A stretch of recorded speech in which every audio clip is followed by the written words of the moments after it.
Well, hey, everybody. Welcome to the Advisory Angle with the STRATMOR Group, powered by the Chrisman Commentary, as always. So today we got a quick hit session for you. We're going to be talking about some of the takeaways and insights that we had following the IMB conference last week in a little bit chilly Austin, Texas. I mean, Garth, I think I saw you with mittens on at some point.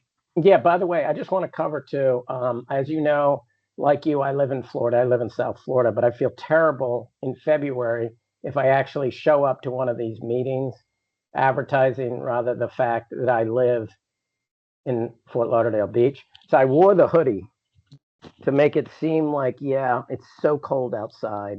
And, so I can connect with the audience and say, gosh, it's so cold that I kind of look ridiculous in a hoodie. Well, your camera winked off. Your camera winked off for a second there. So yeah, so there I'm we can there we go. There it is. Okay. There all right. it is. Okay. Oh yes. Oh it's wow. so cold. It's so cold. And the other reason I thought a hoodie is appropriate is because I was in Austin, and is that like the new wear? Is it like all hoodies all the time in that city or what? So yeah. I think it is, and you wear it well, but with the backdrop, that was Yeah. I can see why your camera your camera said we're not doing that. No, we're not. Yeah, but exactly. Here we are, and like I said, Okay. Garth, we're gonna do a fast-paced power session through this today because we got a lot of wood to chop, but we're only going to be about 25 minutes with you all. So, Okay. Couple things that I wanted to start with is the opening session was really interesting. And we had, of course, the amazing Bob Brokesmith, Mike Fratantoni, Marina Walsh going through a lot of interesting things. There's a lot of stuff happening right now. Bob talked a bit about ending of the conservatorship. He said they've been in timeout now for a long time. Any thoughts on that, Garth? Well, no matter what happens related to that, it would certainly be disruptive. I was actually at a session the previous week for one of the corporations, a large company that I did a speaking engagement for, and the individual speaking earlier in the day had a lot of opinions on the same issue. I think the biggest item is it is disruptive. If it occurs, it may be the right outcome, but it certainly could change the way in which the securitization market works. It could change where you may want to sell your loans to. And I think one of the themes that we stressed at the closing session, not that I'm jumping from beginning to closing, but you said go fast, Sue. But in the closing session, one of the things I said to the audience is I said, you have to model your business multiple outcomes. And my cautionary note on that is 1 year ago at the IMB, the entire discussion was around who are going to be the winners when the market increases by 20%. And the 20% never happened. So I hope people a year ago said, but if it doesn't increase 20%, what do I do? And that's really what I would say. It's so much, whether it's policy, politics, or economic drivers, there's so much uncertainty right now in the market. You need to model status quo, you need to model an increase, and you need to model, hey, it could be tougher too before it gets better. 1 year ago, the theme was survive to 25. Now I would say the theme is survive 25. So you made it, but now you got to survive for yet another year, which likely is going to be, and when Mike was on stage, likely to be a flat market. It is not likely to be nearly the increase that was originally anticipated because interest rates have not gone down, and everybody knows it. We had a 2-week boomlet, but we did not have a boom from refinances. Yeah. So I think that's really the biggest theme that I saw. You're spot on, and I will say that Mike Fratantoni and Marina both had some optimism to share. I would say the mood of the conference was one of cautious optimism.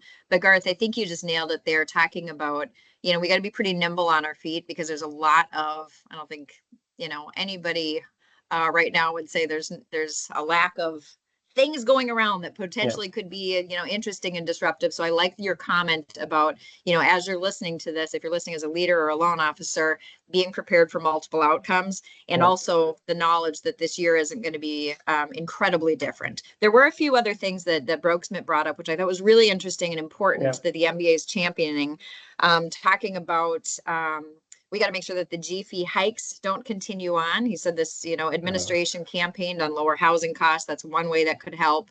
Also learning that the FHA MIP, I didn't know this, had 5 times the reserves that are needed. So that's a good way for the admin to kind of have a promises made, promises kept moment. A lot of talk also about RESPA is apparently 50. I think he said 50 years Is that old. true? Yes. Yeah, And yeah. he said it needs some updating, which could be an interesting space to watch. And finally, the one moment where people like really applauded, in this session as people were taking this all in, is he talked about the credit scoring entities and the tri-merge, and they keep raising prices and it's costing consumers millions, and something has to be done about it. So any thoughts on some of those issues, Garth? Yeah, I mean, and I give him a lot of credit for coming out and, kind of with the gloves off a little bit and saying, hey, look, this is, these prices just continue to go up. It's not for the benefit of any of the consumers, that's for sure. And it really drives the cost up for mortgage lenders. The cost of it for mortgage lenders is also acutely felt because our pull through from lead, which is normally when we pull credit, to funding is so low because of the pre-quals that take forever to fund. So we're paying credit on 50 deals to fund 5, and that's a 10% pull through, and we're used to 50 to 75% pull through, especially during refi periods. I think the biggest thing lenders are like, what are you going to do about it? Well, you can't make the credit bureaus lower your cost. Always be looking at alternatives and potential negotiations. One. Number two is you really ought to think about the waterfall. And the natural instinct, and I started as a loan officer 40 some years ago, the natural instinct is that you get the customer on the phone, you build trust, get their social, pull credit. Well, if they say they're 3, 6, 9 months out, you really got to do it right then. And granted, it's not a huge number, but in the aggregate, it's a big number. So can you start with a waterfall design, whether it's through your technology or your humans, to say, let's do soft pull single. If it's above a certain number, let's not bother until you get closer. And granted, I understand there might end up being an LLPA adjustment, but if someone's going to take months to close, does it really help you by knowing, or months to even find a home, that they're 658 versus 660 FICO, 58 days sooner? So at some point, it's better to hold off and pre-qual using the old skills we used to have.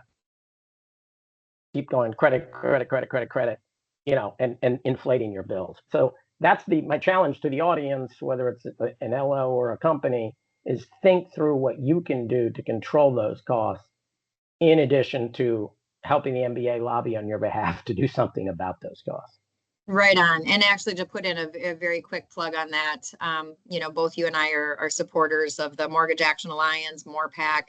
Those are really important groups to be a part of. It doesn't cost anything to be a part of the Mortgage Action Alliance, but it helps you stay engaged on these topics, because I think it's just important. These are things that deeply impact our industry, and you've got to stand up and have your voice heard, and they help keep you educated. So, which means when I go to our conferences, also it means we get that little ribbon. So it's like being a general, like you've earned, so you have the speaker ribbon, you have the Mortgage Action Alliance ribbon, you have the MORPAC ribbon. I mean, I feel good because hey, I never joined the Army, but I'm willing to fight for things, So thank you, MBA. Right. And you look good with that long stream of multicolored ribbons on your hoodie. It's good stuff. It's good stuff. There was some positive things, and maybe I was listening positive because I am a glass half full kind of a girl. But Fratantoni also mentioned that inventory is still tight but growing, that the lock-in effect was starting to fade, as it tends to do with time. Home appreciation going forward is going to be low, which I'm fine with low appreciation as long as we're not actually seeing depreciation. He said for purchase applications, they're seeing green shoots, which I love that. And I think there was a message too that you also hit in your amazing retention session that we're going to get to in just a moment. He talked about really being ready for the quick refi bumps, the boomlets, I think we called them, so that you can capitalize on them. Marina talked about 3/4 of IMBs are now profitable, which I think is pretty impressive. Q4 of 23, there was only 29% profitable, so that's a good thing. Cost to originate is still high, as you said, especially when you're factoring in pull through. But any other thoughts on some of those economic conditions, Garth? No, I think the yeah, we certainly have gone through a period where we have not lost money as an industry absent servicing. But if you're an IMB, we lost money 7 out of 8 quarters. So that's better than losing money 8 out of 8 quarters. Yes, Q3 was profitable and Q4 was profitable, or at least close.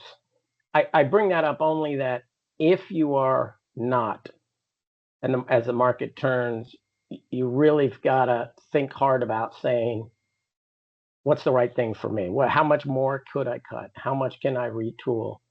Can I consider strategic alternatives for my company? Because at some point, when the market begins to improve and profitability is more consistent, if you're in that 25%, and usually that 25% who aren't making money is because they cannot cover the corporate overhead. They're not doing enough volume to cover corporate overhead. That's usually what we see. And boy, if that's the case, that's a risky spot to be in. Right on.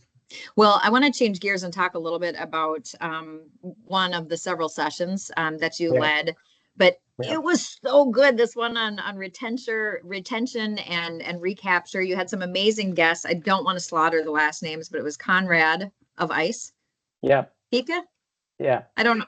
Okay. Jamie of New Res. Yep. Akaris. Okay. Nolan Turner. I can pronounce Easy that one. name. Boom. Easy name. Nolan Turner of Carrington. But oh my gosh, this was like, you always lead great sessions, but this one was so action packed. In fact, I wrote a LinkedIn post on it, got a lot of traction on it just because there's so many interesting things that you talked about. But we're at pretty multi-year high retention and recapture levels, Garth. I mean, that was, yeah. So it was pretty interesting as you led into it. So talk a little bit about some of just kind of the high points. I've certainly got, I've got all of my takeaways that I got, but I was fascinated by some of the data that you shared. Yeah, I appreciate that. So, by the way, if you attended the MBA, you can download all those slides at the, through the app or online, if you're a member. And if if any of this piques your interest and you want more details, just send us a link and we'll share it with you. And you can find either of us on LinkedIn, by the way. One thing just to let you know, when you facilitate a session, you prepare for everything. At least, you're ready to go. And then I get up there and I hit the first slide, and it's a dense slide. Think, two accesses and 2 things talking, the consultant slide. I mean, it was a good one. And my laser pointer did not work.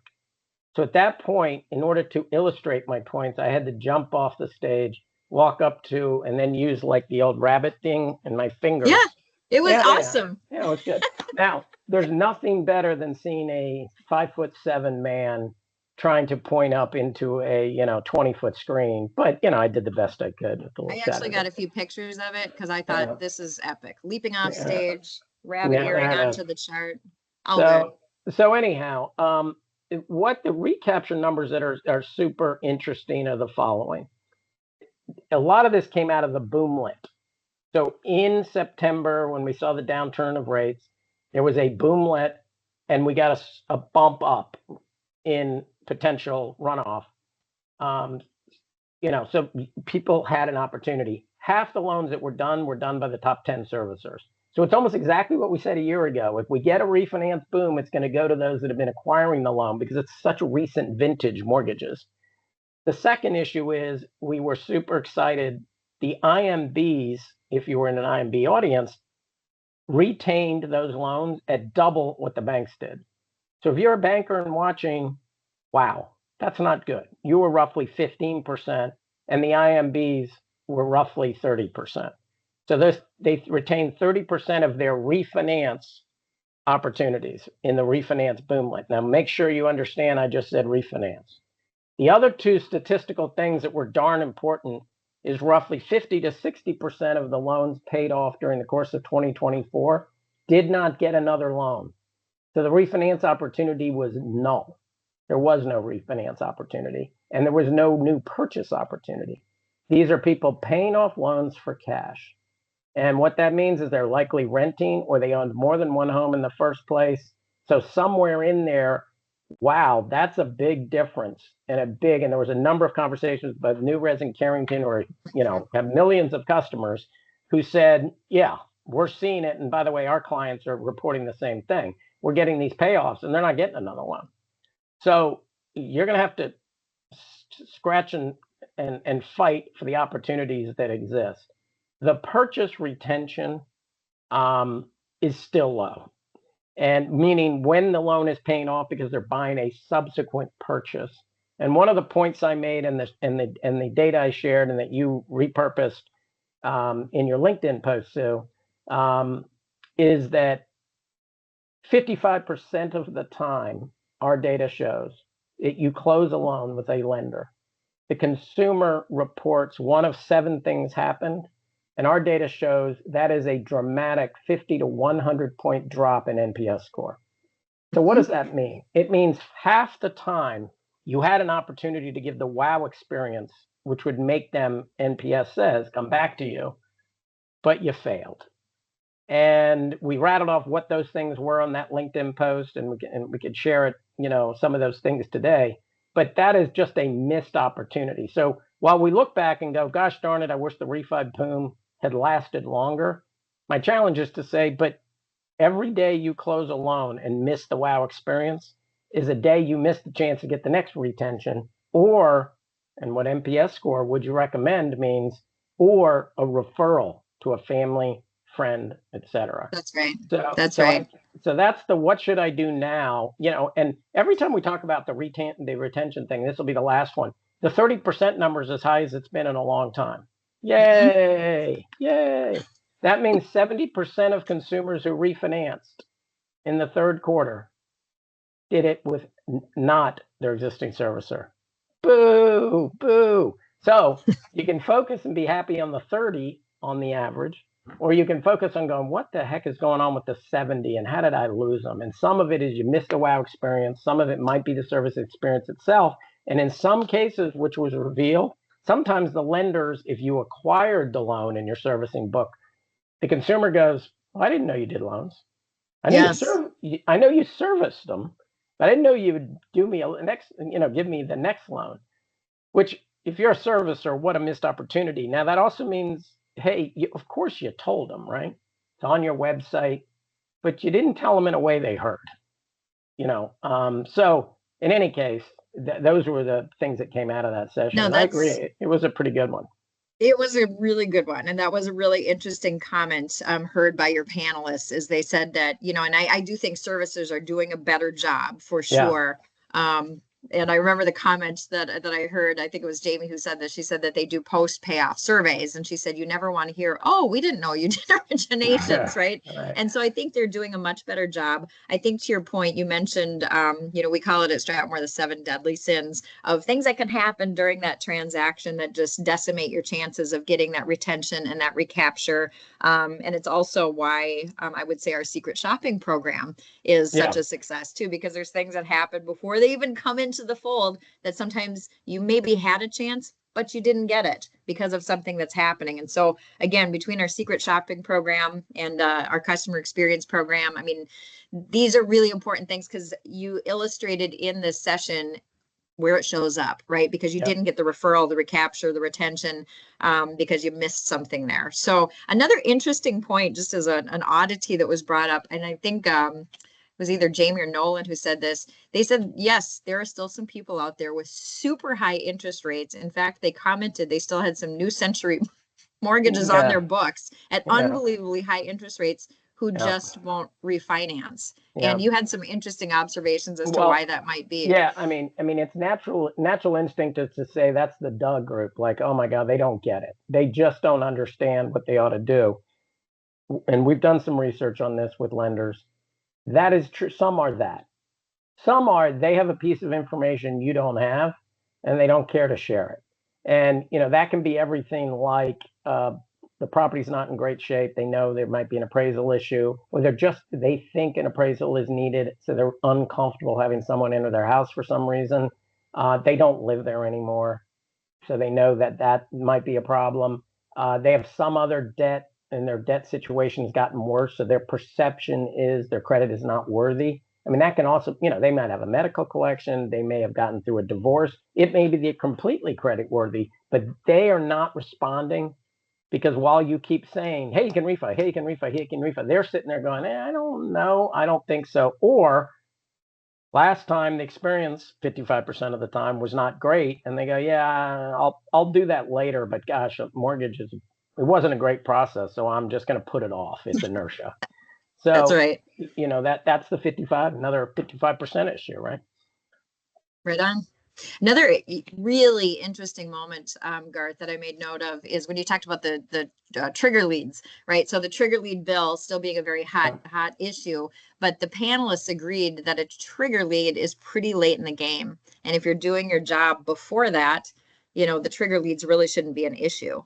Yeah, and I think that, especially in the context of the refinance activity, it's actually can be early in the game in the case of a purchase thing. So they may get a pre-qual early in the process, but it's still early in the process. So it's certainly in the refinance, it is late. There more and more lenders are going to soft pull early, as I just commented on 18 minutes ago, because they're trying to control the cost. The soft pull doesn't create a trigger. And then the other issue is there are a number of customers who have opted out because of the pain of what happens when their phone explodes. And it might be, by the way, that they bought a car and got triggered. But when you fill that thing out for the credit bureau, even if you don't mean to do it for mortgage and say, I don't want pre-screened offers, boom, you drop out of the pool. So Right. that means if it's not your customer, you're not in the trigger game. So yeah, I know the MBA is working on that to try to align the regulations and the policies with what's probably the best for the consumer. The one comment I think I also made, though, if you're an independent mortgage banker, the banks will still be able to get the trigger because of the relationship element, meaning they have a banking relationship for which they can get a trigger for credit. But if you're an IMB and you look at the statistics on average, not always, but on average, the banks don't do real well with, whether it's retention or that sort of aggressive, direct solicitation kind of marketing concept. So, Yeah, it's true. It's maybe not as scary if you're an IMB. We had a moment where I think I inadvertently may have offended our dear friend Terry Davis at CoreLogic because we talked about something that was called creepy. And we talked about geolocation, right? Where if a consumer walks into a home listing, it can actually, your geolocation on your phone can ping the servicer of their current mortgage to let them know they're looking at houses. And yes, we called it creepy, but she said, hey, it's creepy cool. Don't be dogging on this. Yeah, so and I think that came up. One of the panelists brought that up as an example of advanced data and analytics that may tell you things about your consumer that lets you get in front of them at a better pace. The one piece there, and I'm going to tie it back, if you go through all the data and analytics and create this marketing campaign that's super slick, and you sit there and reinforce, I can do it, the last mile is the connection you make with the customer. And I shared this statistic as well, so I want to share it again here. 35% of home buyers say that their primary reason for getting a loan or choosing their lender was the real estate referral. That means 65% say it's something else. Number two to the real estate referral is the first conversation with the loan originator, meaning I had a good conversation, I felt comfortable, that's why I picked it. Way down the list is rate and all the other elements. And I'm not saying you don't need to have a competitive rate to compete, but that first opportunity is amazing. That's the last mile. That's the first inch of the last mile. Meaning I've done all the analytics, I've got all this marketing campaign, I got a trigger, whatever type of trigger it was, I got the unbelievable CoreLogic wow thing. And this is what we reinforce in our secret shopper thing. We literally have a conversation with the loan originator. Not a lot of empathy, not a lot of connection, not a lot of follow-up. The information that I tell them, we find in Secret Shopper, often over 50% of the time does not make it into a CRM. So that means invariably the next conversation, I'm going to have to repeat things. What a missed opportunity. So that's the big one that I think I tried to reinforce there as well. Well, I'll tell you what, let's close on this note because we're going to wrap up in a minute. But what we do know, and you touched on as well, is that a slight dip in rates is going to put a lot more folks in the money, and we may get another refi boomlet as we saw in the fall. So what would be the best advice that you'd give to lenders and or loan officers who are listening who want to be prepared to capitalize on that opportunity when it appears again? I mean, I really think understand how to optimize your experience, because you're going to get one shot at it. I mean, the data shows you're going to get a shot. You're not going to get 5 shots, because when they say, hey, I want to get a loan, you know, it would be a real shame that your technology, your people, and your process were not optimized to maximize it. And our secret shopper shows invariably it is not. There's gaps. And even the best lenders that we work with do really well, but they still have a gap. And then they say, thank you for pointing out the gap and I'll fix it.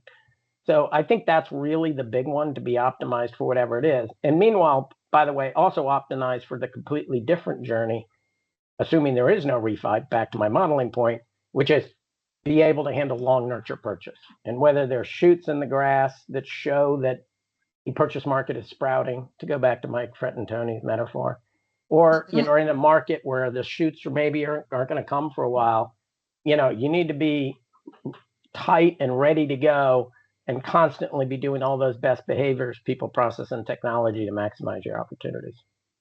Right on. And hey, let us know if we at the STRATMOR Group can help you, whether it is the secret shopping or the customer experience, or you just want some more information on some of what Garth and I were talking about today. Just feel free to reach out to Garth or myself. Hit us up on our website, stratmorgroup.com. And thank you for joining us for another episode of the Advisory Angle with STRATMOR Group, powered by the Chrisman Commentary. Thanks, everybody. I'm going back to the beach. Bye-bye. Bye.